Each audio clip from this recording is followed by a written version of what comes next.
bonsoir. J'espère que vous allez bien.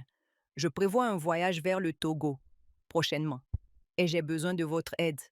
On en avait parlé et vous m'aviez dit de vous recontacter dès que je serai prête. Je suis à Chicago et je compte me rendre au Togo à la fin du mois prochain, mais je n'ai pas encore de points. Merci. Super. Vous voulez aller au Togo, mais comme vous avez dit, le mois prochain, c'est vraiment précipité. Donc, ce que je vais vous conseiller d'abord, c'est d'aller sur le site de Google Flight pour aller voir combien les billets sont en train de coûter actuellement.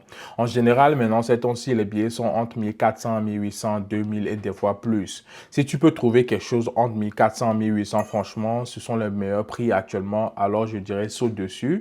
Mais tu peux créditer le billet là, les miles à United et ne pas accumuler les miles de Ethiopian pour que les miles sont restreints là-bas. D'accord? Donc, ça, c'est une astuce que tu peux faire si tu dois déjà dépenser l'argent.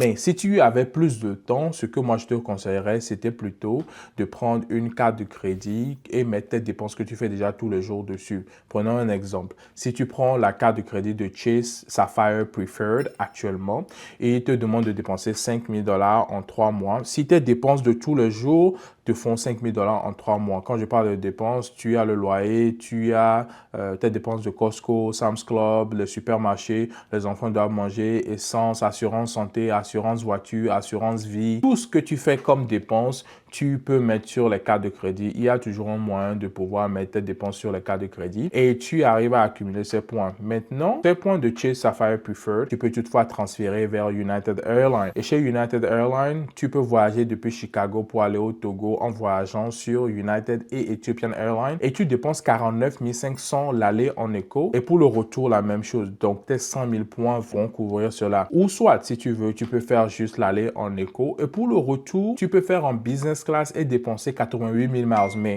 tu as besoin de la différence en miles. Alors, tu peux toutefois acheter ces miles-là, ok? Tu achètes ces miles-là directement sur le site de United Airlines et quand tu achètes sur le site de United Airlines, ça va peut-être te coûter quand ils font une promotion de 100%, tu dépenses environ 600 dollars ou 800 dollars pour acheter la différence et tu voyages en business class. Un billet qui devrait te coûter 2000, 3000, 4000 dollars, toi tu le fais et tu économises un peu et tu fais l'expérience de la business class. C'est comme ça, moi, je procéderais si j'étais à ta place. Si tu as des questions, n'hésite pas à mettre dans les commentaires.